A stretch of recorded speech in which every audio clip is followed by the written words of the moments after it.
Hola, clase. Hoy vamos a aprender más sobre los verbos reflexivos. So last year we learned about reflexive verbs in one specific way.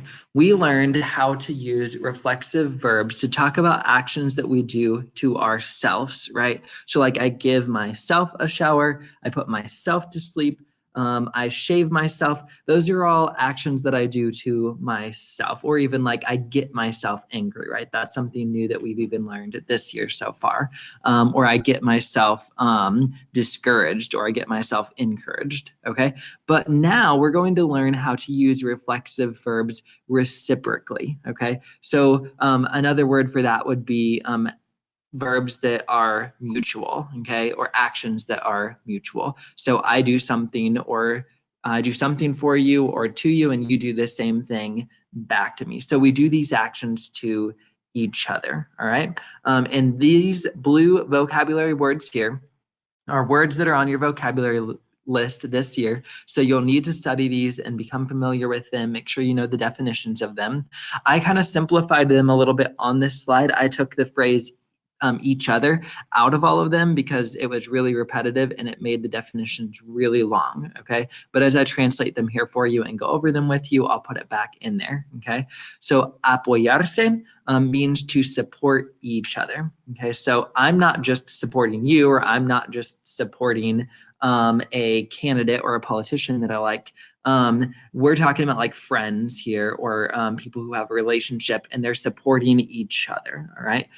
Ayudarse, so to help each other.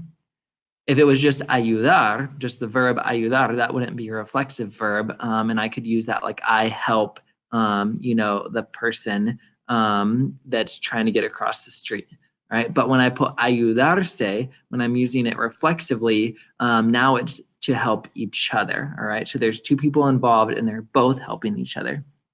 Conocerse bien or conocerse mal, that would be to know each other well or to not know each other very well. Contarse chismes, to gossip with each other. Contarse secretos, to tell each other secrets. Llevarse bien con, so to get along well together, or llevarse mal con, to get along badly with each other. Odiarse, to hate each other. Pelearse, to fight each other. Perdonarse, to forgive each other. Quejarse, to complain to each other. Saludarse would be to greet each other or to say hello to each other. And telefonarse would be to phone each other. So in the next slide, I'll show you how we use these verbs. All right, so if you'll remember from our last video, it's really easy to use reflexive verbs. You just take the pronoun, you match it to your subject, and then you conjugate the verb also to match your subject. So when we're trying to figure out which reflexive pronoun we should use when we're using these reflexive verbs reciprocally, it's actually really easy, because remember that if we're using are reflexive verbs reciprocally, that means that there's more than one person involved. There's at least two people involved, like maybe two friends, and they're doing these actions to each other. So that means that we're not going to use may, we're not going to use te, and we're not going to use that first say there, because those are all reflexive pronouns that go with single subjects. All right. So the only reflexive pronouns that we will ever use when we're using reflexive verbs reciprocally are nos and se, okay? Because our subjects will always be nosotros, like my friend and I get along well with each other, or my friend and I tell each other jokes. Or we might use se because we might have the subject ellos, ellas, or ustedes. So I might say like Johnny and Jennifer fight with each other, or Samantha and Avery forgave each other, right? So then I would be using the se, okay? So you're only going to use nos and se with reflexive verbs used reciprocally. Ok, yo tengo algunos ejemplos para ustedes.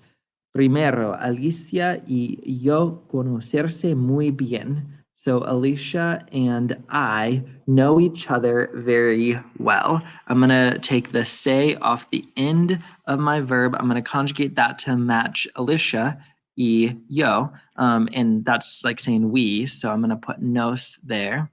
And then I'm going to conjugate conocer to conocemos.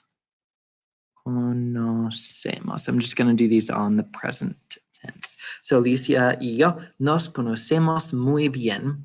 Mis hermanitos pelearse mucho. So my little brothers fight with each other a lot. If you have little brothers, you know that's true. So the se, I don't actually have to do anything to it because it's like ellos, mis hermanitos, ellos. And then I conjugate pelear. I take the AR off the end and I put an A in there. So mis hermanitos se pelean mucho. Número 3.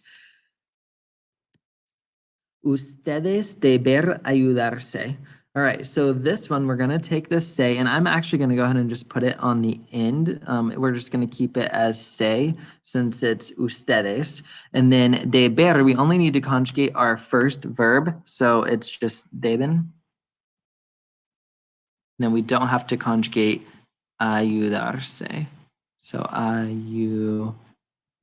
And remember that the se is just attached there on the end. So ustedes deben ayudarse would be how that one would read. You must or you ought to help each other.